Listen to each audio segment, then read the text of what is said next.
বাবা, এটা তো খুবই গরম। আমি এটা খাব কি করে? আমার প্রশ্ন শুনে আমার বাবা মুচকি হাসি দিয়ে আমাকে বলল, তোর মা তো খুব সহজেই খেয়ে ফেলে, তুইও খেতে পারবি। একটু চেষ্টা করো মা, সময় নষ্ট করিস না, তাড়াতাড়ি খেয়ে নেয়। তারপর তো আবার ওই কাজ করতে হবে। আমি বাবাকে বললাম, মা পারে দেখে যে আমিও পারব এমন তো কোনো কথা নেই। তুমি আমাকে খাইয়ে দাও। আমার কথা শেষ হতেই বাবা তার ওই আমাকে খাইয়ে দিল। আমার প্রিয় বন্ধুরা, কেমন আছো তোমরা? প্রতিদিনের মতো আমি আজও তোমাদের মাঝে নতুন একটি ভিডিও নিয়ে আসলাম। আজ তোমাদের বলব আমার নিজের বাবার সাথে আমার জীবনের অসাধারণ একটি সত্যি গল্প। আমি 100% শিওর দিয়ে বলতে পারি আজকের ভিডিওটা দেখার পর তোমাদের দাঁড়াইয়া যাব। তাই তোমাদের দুটি পা ধরে অনুরোধ করছি সম্পূর্ণ ভিডিওটি দেখবে। তো বেশি কথা না বলে চলে গল্প ফিরে যাই। আমি নুসাইবা, আমার বয়স 20 বছর। বাবা মায়ের একমাত্র মেয়ে আমি। আমি আমার বাবা মায়ের সাথে শহরে থাকি। আমার বাবা মা অন্য 10 জন বাবা মায়ের থেকে খানিক ভিন্ন। তারা দুজনেই আমার এত কেয়ার করে যেটা আমি ভাষায় প্রকাশ করতে পারবো না। আমি নিয়ম করে রোজ কলেজে যাই, কলেজ থেকে আবার বাড়ি। আমার তেমন কোনো বন্ধু নেই। আমার বাবা মা আমার সবথেকে ভালো বন্ধু। তাদের থেকে আপনি কেউ নেই। আমি আমার বাবা মাকে অনেক ভালোবাসি, সেই সাথে তাদের মন থেকে শ্রদ্ধা করি। রোজকার মতো আজও আমি কলেজ শেষ করে বাড়ি চলে আসি। বাড়ি এসে আমি দেখতে পাই মা সিরিয়াল দেখছে। আমি আমার মায়ের পাশে বসে মাকে বললাম, মা তুমি সারাদিন সিরিয়াল দেখে কি মজা পাও? সত্যি আমি না বুঝতে পারি না। আমার কথা শুনে মা মুচকি হাসি দিয়ে আমাকে বললেন, তো কি করব শুনি? সিরিয়াল দেখতে আমার ভাল লাগে।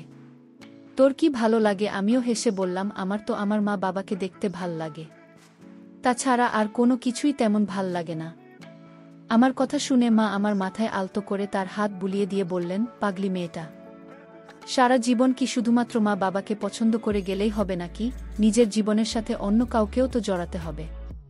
আমি মায়ের কথা শুনে খানিক অভিমান করে মাকে বললাম, কেন মা, অন্য কারো সাথে নিজের জীবন জড়ানোটা কি খুব প্রয়োজন? মা হেসে ফেলল আর বলল, তা নয়তো কি, প্রতিটা মেয়ের আসল বাড়ি তো তার স্বামীর ঘর।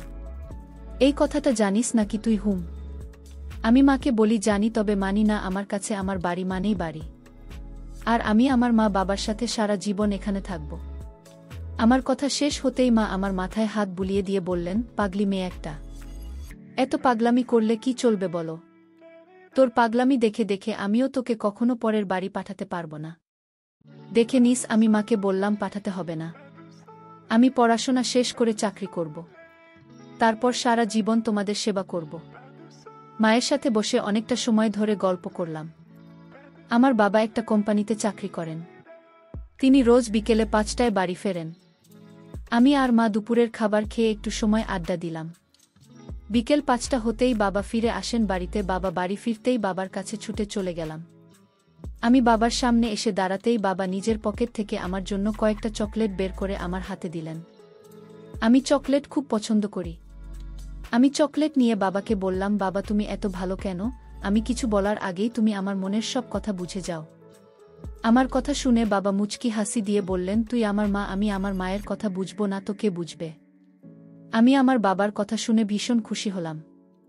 আমি খুশি মনে চলে গেলাম নিজের ঘরে। আমি নিজের ঘরে এসে কিছুক্ষণ পড়াশোনা করলাম। পড়াশোনা শেষ করে আমি বাবা মায়ের সাথে আড্ডা দিতে চলে আসলাম বাবার ঘরের দিকে। আমি বাবার ঘরের সামনে আসতেই থমকে দাঁড়ালাম। আমি বাবার ঘরের সামনে আসতে দেখতে পেলাম বাবার ঘরের দরজাটা খানিক লাগানো আছে। এই অসময়ে বাবার ঘরের দরজাটা আলগা করে লাগানো কেন? না, আমার মাথায় কিছু ঢুকছে না। আমি চাই পাশ কথা চিন্তা না করেই বাবার ঘরের দিকে চলে গেলাম। আমি বাবার ঘরের সামনে এসে দরজা ধাক্কা দিতেই দরজা অল্প করে খুলে গেল। দরজাটা খুলে যেতেই আমার চোখ পড়ল ঘরের ভিতরে মায়ের দিকে। বাবা মা কাজ করছে। আমি বাবা আর মাকে কাজ করতে দেখে থমকে দাঁড়িয়ে পড়লাম। আমি বুঝতে পারলাম না এই অসহায় বাবা আর মা কাজ করছে কেন। আমি বাবা মায়ের দিকে তাকাতেই বাবা মাকে বলল, আচ্ছা আমাদের মেয়েকে নিয়ে তোমার কি চিন্তা? আমার বাবা কথা শেষ হতেই মা মুচকি হেসে বলল, কি আর চিন্তা হবে, মেয়ে তো হয়েছে বাবা ভক্ত, যা করার তুমি নিজেই করো। মায়ের কথা শুনে বাবাও হেসে ফেলল আর বলল, সে না হয় বুঝলাম, কিন্তু মেয়ের ভবিষ্যৎ নিয়েও তো চিন্তা করতে হবে। ও ছোট মানুষ, এখনো কি সেই বুদ্ধি হয়েছে নাকি ওর জন্য ভালো হবে যেটা? সেটাই করতে হবে। মা বলল, হুম। কিন্তু নুসাইবা পড়াশোনা শেষ করে চাকরি করবে। নুসাইবা যদি সবসময় আমাদের সাথে থাকে তাহলে কিন্তু মন্দ হয় না। তাছাড়া আমাদের তো কোনো ছেলে নেই। আমাদের আসন বলতে একমাত্র আমাদের মেয়েটাই আছে। মায়ের কথা শুনে বাবা বলল, হুম, আমিও সেটাই ভাবছি। তবে কথা হচ্ছে, আমি যে তোমাকে বলেছিলাম নুসাইবা বলতে সে যেন আমাদের সাথে কাজ করে, সেই বিষয়ে কি কোনো কথা হয়েছে তোমার সাথে সাইবার? মা বলল, আরে না, এসব কথা কি হুট করেই বলা যায় নাকি? তাছাড়া আমার মনে ছিল না, তাই বলিনি। বলবার কি? মায়ের কথা শেষ হতেই বাবা বলল, খুব বেশি সময় নিও না, দ্রুত বলে দিও সব কথা। মা বাবা নিজেদের কথা শেষ করতেই হেসে ফেল। এদিকে আমি বোকার মতো ঠাই দাঁড়িয়ে আছি। আমি বুঝতে পারছি না বাবা মাকে এসব কি কথা বলছে। যদিও আমি সব সময় চাই বাবা মায়ের সাথে থাকবে, তাদের সাহায্য করব, কিন্তু তাই বলে যে আমার এখন কাজ করতে হবে, এটা আমি ঠিক মেনে নিতে পারছি না। আমি খানিক সময় আরও দাঁড়িয়ে থাকার পর আমি অনুভব করলাম যে আমার জল চলে এসেছে। এখানে আর বেশিক্ষণ থাকা যাবে না। আমি দ্রুত বাবা মায়ের ঘরের সামনে থেকে দৌড়ে চলে গেলাম নিজের ঘরে। আমি নিজের ঘরে এসে বসে পড়লাম বিছানার উপর। আমি বিছানার উপর বসে আপনি মনে ভাবছি বাবা আর মায়ের বলা কথাগুলো। আমি বরাবর বাবা মাকে সম্মান করি আর সেই সাথে তাদের অনেক শ্রদ্ধা করি, কিন্তু তার মানে এই নয় যে আমি এখন তাদের সাথে কাজ করব। আমি আমার মতো থাকতে চাই, অথচ বাবা মায়ের সাথে আমাকে নিয়ে প্ল্যান করতে শুরু করেছে না। এটা আমি ঠিক মেনে নিতে পারছি না। আমি আপন মনে এসব নিয়ে চিন্তা করছি।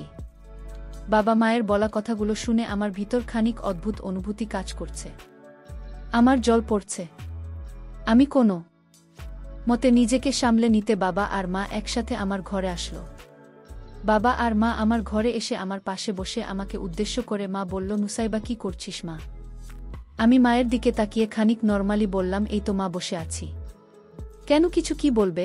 আমার প্রশ্নের জবাবে মা বলল, কোনো তোর সাথে গল্প করার জন্য এসেছি আমরা। আচ্ছা শোন, এখন তবে তুমি পড়াশোনা করো, আমরা পরে আসব। এই বলে মা চলে যেতে লাগলো আমার ঘর থেকে। আমি কিছু একটা ভেবে আমাকে থামিয়ে দিয়ে বললাম, মা, কোথায় যাও? আমার সাথে গল্প করবে না? মা আমার কথা শুনে আমার দিকে তাকিয়ে বলল, তুই তো এখন পড়তে বসেছিস, পরে বিরক্ত করা কি উচিত হবে? আমি মাকে বললাম, আমি পড়াশোনা শেষ করে ফেলেছি, এখন আর সমস্যা নেই, বসে এখানে। মা আমার কথা মতো আমার পাশে বসে পড়ল। বাবা চলে গেছে কিচেনে। আজ নাকি বাবা আমাদের জন্য স্পেশাল খাবার রান্না করবে। বাবা চলে যাওয়ার পর মা আমার মাথায় আলতো করে হাত বুলিয়ে দিয়ে আমাকে বলল, মা, তোকে একটা কথা বলবো, তুই রাগ করবি না তো? আমি মাকে বললাম, হু হু, বলো নাকি কথা। মা আমাকে বলল, আমি আর তোর বাবা একটু আগে কাজ করেছি, দেখেছিস তো তুই? আমি মায়ের কথা শুনে খানিক নীরব হয়ে গেলাম। আমি নীরব হয়ে গিয়ে ভাবতে থাকলাম, মা আমাকে দেখে কি করে? আমি তো ভেবেছি মা আমাকে দেখতে পায়নি। মা আমাকে নিশ্চুপ দেখে বলল, এই পাগলি মেয়ে আমার, কি চিন্তা করছিস? এমন করে বোবা হয়ে গেলে আমি কি করে তোর সাথে কথা বলবো? আমি মাকে বললাম, মা দেখেছি। মা বলল, তোর বাবা চাইছে তো কেউ নাকি কাজ শেখাবে। আমি বারণ করেছি প্রথমে, তবে তোর বাবা বারবার করে বলছে, আড্ডা দিতে দিতে কাজ যদি একসাথে করি তবে তাড়াতাড়ি কাজ শেষ হয়ে যাবে। তিনি তো কে বলতে পারছেন না, তাই আমাকে দিয়ে বলাচ্ছেন তুই কি আমাদের সাথে কাজ করবি।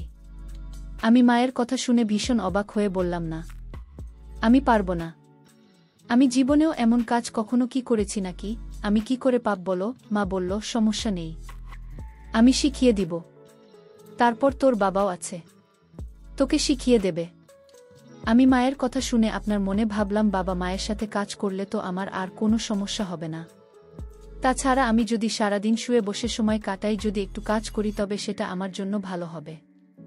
আমি অনেক কিছু চিন্তা করে নিয়ে মাকে বললাম, আচ্ছা ঠিক আছে, আমি কাজ করব তোমাদের সাথে, তবে একটা শর্ত, আমাকে ভালো করে সব কিছু শিখিয়ে দেবে, তা না হলে আমি কিন্তু পারব না কিছু করতে।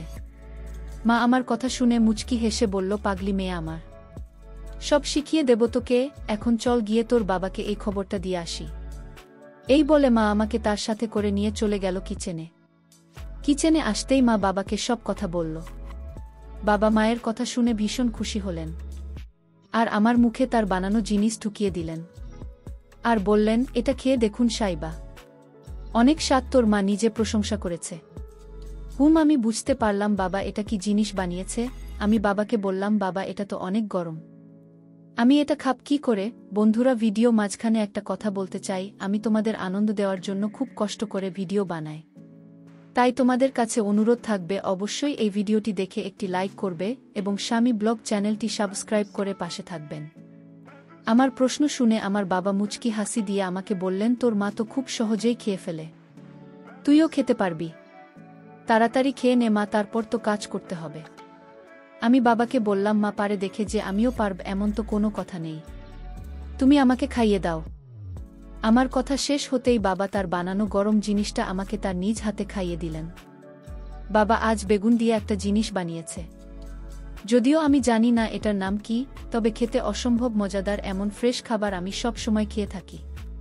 খাবার খাওয়া শেষে আমি আর মা মিলে চলে গেলাম বাবার সাথে কাজ করার জন্য। আর তিনজনে মিলে অনেক কাজ করলাম। আমার ভালোই লাগছে গল্প করে কাজ করতে। আমার বাবা মা সত্যিই মহান, তাদের মতো বাবা মা পেয়ে আমি ভাগ্যবান। তো বন্ধুরা, এই ছিল আমার নিজের বাবা মায়ের সাথে আমার জীবনের একটি সত্যি ঘটনা। তোমাদের কেমন লাগলো আজকের গল্পটা? অবশ্যই কমেন্ট করে জানাবেন। বন্ধুরা, আজকের ভিডিওটি এখানেই শেষ করলাম। যদি আমাদের ভিডিওটি তোমাদের ভালো লেগে থাকে তবে একটা লাইক করবে এবং চ্যানেলটি সাবস্ক্রাইব করবেন। আজকের জন্য তোমাদের কাছে বিদায় নিচ্ছি। আগামীকাল আসব নতুন একটি ভিডিও নিয়ে। সেই পর্যন্ত সবাই ভালো থাকবে। ভিডিওটি দেখার জন্য তোমাদের অসংখ্য ধন্যবাদ।